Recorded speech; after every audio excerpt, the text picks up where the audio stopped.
ពេលដែលយើងបើកអាជីវកម្មយើងតែងតែគិតទៅដល់ចំណុចដែលយើងគិតថាយើងអាចប្រកួតប្រជែងឈ្នះនៅក្នុងទីផ្សារទាំងសេវាកម្មដែលចេញអំពីក្រុមការងារនៅក្នុងអាជីវកម្មរួមផ្សំទាំងសម្ភារៈបរិក្ខារមួយចំនួនដែលត្រូវបានប្រើប្រាស់ដោយសារតែអតិថិជនត្រូវតែមានគុណភាពល្អត្រូវតែអាចឲ្យអតិថិជនពេញចិត្តហើយក៏ត្រូវតែពេញនិយមទៅតាមសម័យកាលរបស់វាផងដែរ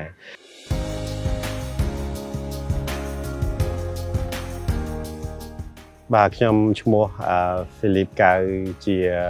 ម្ចាស់អាជីវកម្មរបស់សន្តាគារ Memoir Palace Resort and Spa ដែលមានទីតាំងនៅខេត្តសៀមរាបនេះធម្មតាទេផលិតផលរបស់អាជីវកម្មជាពិសេសគឺបើយើងនិយាយអំពី resort យើងត្រូវគិតថាតើយើងបង្កើត resort ក្នុងន័យណាក្នុងលក្ខណៈបែបណាក្នុងរចនាបថអ្វីជាវប្បធម៌ជាអរិយធម៌ឬក៏ជាសិល្បៈយើងត្រូវគិតដល់ចំណុចទាំងអស់នោះដែលយើងគិតថាវាមានលក្ខណៈពិសេសប្លែកពីអ្នកដទៃសម័យនេះវាជាសម័យ digital ហើយ Hotel TV គឺមានសារៈសំខាន់ខ្លាំងណាស់គឺដើម្បីធ្វើយ៉ាងណាអាចជួយធ្វើការស្វាគមន៍ជាដំបូងដែលយើងអាចភ្ជាប់ជាមួយនឹង system របស់យើងហើយភ្ញៀវចូលដល់បន្ទប់គាត់នៅបើកបន្ទប់យើងភ្លាមអាចមានជាការស្វាគមន៍ទៅតាមអ្វីដែលយើងសរសេរដាក់ឬក៏នៅក្នុងនោះយើងមានផលិតផលសេវាកម្មអ្វីផ្សេងៗទៀតក៏យើងអាចបង្ហាញនៅលើកញ្ចក់ទូរទស្សន៍របស់ Hotel TV របស់ Samsung នឹងដែរអញ្ចឹងកន្លែងនេះជាចំណុចសំខាន់មួយដែលខ្ញុំយកមកពិចារណាហើយជ្រើសរើសដើម្បីប្រើប្រាស់ Samsung Hotel TV នៅ resort របស់ខ្ញុំ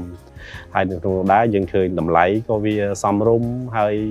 កន្លងមកក៏យើងចេះតែបារម្ភដែរតើយើងយកមកប្រើប្រាស់តើវាអាចសន្សំប្រាក់យើងបានទេសន្សំការចំណាយយើងបានទេជាពិសេសបើសិនជាមានការខូចខាតលឿនអីចឹងទៅយើងគិតថាវាលំបាកឬក៏មានការចំណាយច្រើនក៏ប៉ុន្តែដល់ពេលនេះខ្ញុំបើកអាជីវកម្មចូល8ឆ្នាំហើយ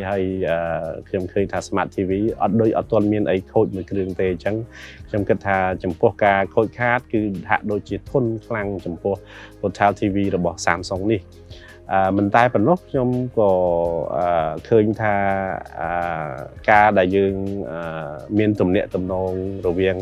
ក្រុមហ៊ុនរបស់ខាង Samsung ដែលគេបានផ្ដល់សេវាកម្មឲ្យយើងគេហាក់ដូចជាយកចិត្តទុកដាក់អំពីផលិតផលដែលគេបានលក់មកឲ្យយើងជាប្រចាំគេបានតាក់ទងមកសួរយើងហើយនៅក្នុងនោះដែរក៏គេបានជ្រើសរើសយើងជាដៃគូព្រោះនេះជាការជួយគ្នាទៅវិញទៅមករវាងអាជីវកម្មនិងអាជីវកម្មអញ្ចឹងកន្លងមកឃើញថាបើសិនជាមានភ្ញៀវមានអីរបស់ក្រុមហ៊ុន Samsung នៅប្រទេសកម្ពុជាចុះមកខេត្តសៀមរាបគេក៏តែងតែគ្រប់គ្រងសេវាកម្ម resort ឬក៏មានកម្មវិធីផ្សេងៗដែលចង់រៀបនៅខេត្តសៀមរាបកន្លងមកយើងក៏ធ្លាប់បានរៀបជាកម្មវិធី retreat ប្រចាំឆ្នាំរបស់ Samsung នៅខេត្តសៀមរាបអញ្ចឹងយើងឃើញថាការដែលយើងចាប់ជាដៃគូនៅក្នុងការប្រើប្រាស់ផលិតផលរបស់ក្រុមហ៊ុន Samsung រវាង resort របស់ខ្ញុំនេះឃើញថាយើងមាន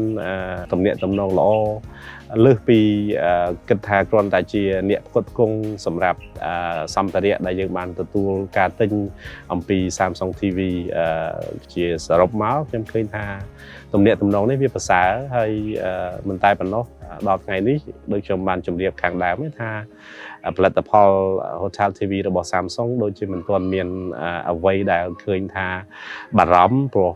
ជិត8ឆ្នាំហើយម្ដងទៀតមិនទាន់មានមួយគ្រឿងណាវាខូចខាតអញ្ចឹងទេខ្ញុំគិតថាការជ្រើសរើសប្រើប្រាស់ Hotel TV របស់ Samsung នេះគឺជាការសម្រេចចិត្តមួយដ៏ត្រឹមត្រូវរបស់ក្រុមហ៊ុនរបស់ខ្ញុំ